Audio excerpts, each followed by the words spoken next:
Penembakan yang dilakukan oleh pelaku di kantor pusat MUI Jakarta, di mana ada yang bertanya-tanya apakah ini juga berhubungan dengan terorisme atau ini sebenarnya bentuk kekecewaan dari pelaku yang tidak bisa menemui pimpinan MUI dan juga sempat ada beberapa surat ancaman yang dilontarkan oleh pelaku. Oke, kita akan membahas mengenai ini dengan beberapa narasumber yang sudah hadir di studio. Sudah ada Pak Asrorun Niam, Ketua Majelis Ulama Indonesia bidang fatwa. Assalamualaikum, selamat pagi Pak Niam. Waalaikumsalam. Sehat Pak? Alhamdulillah. Alhamdulillah. Sehat. Kemudian juga sudah bergabung bersama kami sudah ada Bang Haris Abu Ulia, pengamat terorisme. Selamat pagi Bang Haris. Assalamualaikum warahmatullahi wabarakatuh. Pagi semua. Waalaikumsalam. Dan juga ada Pak Ahmad Baidowi, tetangga dari pelaku. Selamat pagi Pak Ahmad. Assalamualaikum. Selamat pagi. Waalaikumsalam warahmatullahi wabarakatuh. Baik, saya mau ke Pak Niam dulu. Pak Niam yang juga memang kemarin lagi di kantor Pak? Iya. Lagi di kantor? Rapat dari pagi sampai siang ya.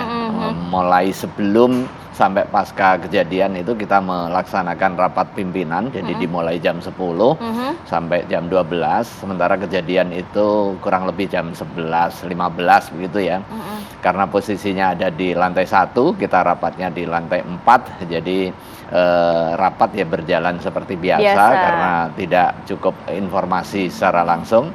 Baru di akhir rapat ada informasi dari staf sekretariat yang menyampaikan ada insiden, baru kemudian kita lihat secara bersama-sama foto dan juga video kejadian. Nah Pak Niam, jadi memang kan kabarnya para pelaku ini memang ingin bertemu dengan pimpinan dari MUI. Berarti saat itu memang pimpinan sedang ada berada di kantor, lagi rapat, tetapi juga pelaku ada di tempat kejadian begitu ya. Sudah berapa kali sih Pak informasi yang didapatkan MUI pelaku ini memaksa untuk bertemu pimpinan, kemudian datang ke kantor MUI, bahkan ada surat-surat yang juga berisi ancaman kabarnya. Ya, saya nggak tahu kehadiran pelaku itu kebetulan atau memperoleh informasi, karena rapat pimpinan yang dilaksanakan hari Selasa kemarin itu rapat pimpinan perdana setelah break Idul Fitri ya.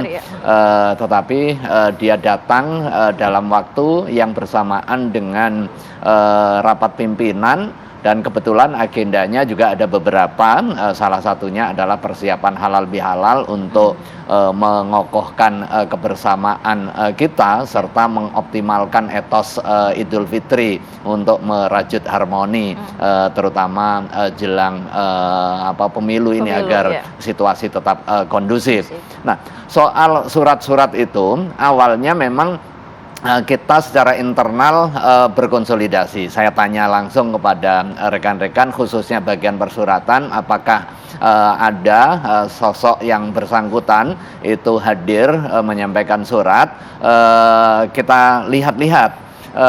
Tidak ada satupun yang mengenali, itu yang pertama ya, tidak ada satupun yang mengenali wajah pelaku.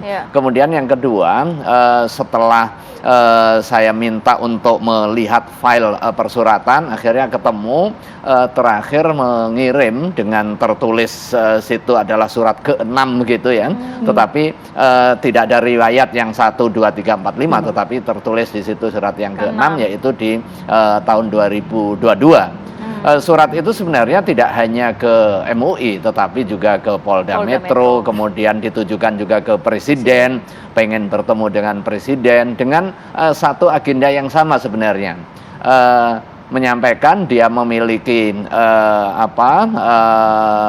kemampuan untuk menyatukan umat gitu, dan meminta seluruh elemen yang memiliki kemampuan, dalam hal ini adalah Presiden karena kepala pemerintahan, kemudian MUI dibayangkan oleh pelaku sebagai sosok yang mewakili kenabian gitu ya, karena al-ulama warasatul anbiya. Ini diharapkan mampu menyatukan umat dengan guidance dia.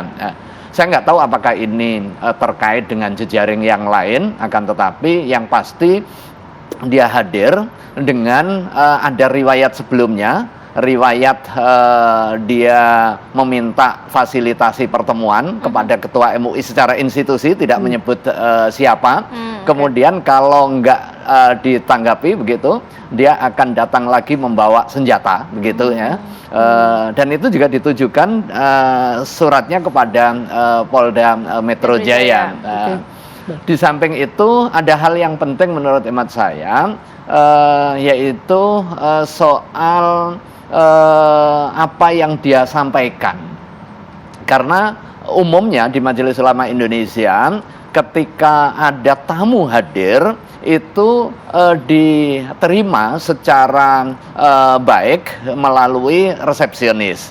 Setelah ada diskusi ditanya maksud dan tujuannya. Nah, maksud dan tujuannya ditanya kepentingannya apa? Untuk mengarahkan kepada siapa yang tepat untuk bisa diterima. Nah, ini nggak jelas kepada siapanya, pokoknya kepada Ketua MUI. Bahkan penyebutannya Ketua MUI Republik Indonesia, berarti nggak begitu familiar bahwa di situ ada keanehan di dalam cara pandang keagamaan, iya dari riwayat surat.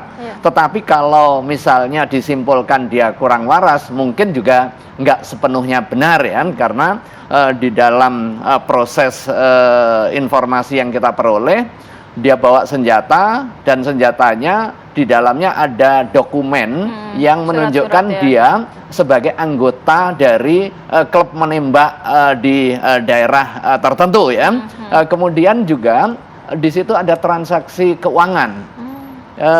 Saya kaitkan dengan sequel waktu. Transaksi keuangan itu dalam arti buku rekening yang dia bawa? Ya, buku rekening bank di situ aktif transaksi dan transaksinya itu tidak kecil untuk hitungan sosok yang dianggap sebagai orang petani atau pekebun. Di situ sampai puluhan juta dan aktif sampai terakhir di 2023 ini. Oke, kalau Pak Niam tadi menangkap mungkin ada kejanggalan begitu ya dari beberapa timeline dan rangkaian peristiwa. Kita bahas lebih lanjut ya Pak Niam dengan Pak Ahmad Baidowi dan juga Bang Haris. Tapi kami harus jeda terlebih dahulu. Apa kabar Indonesia Pagi akan kembali sesaat lagi.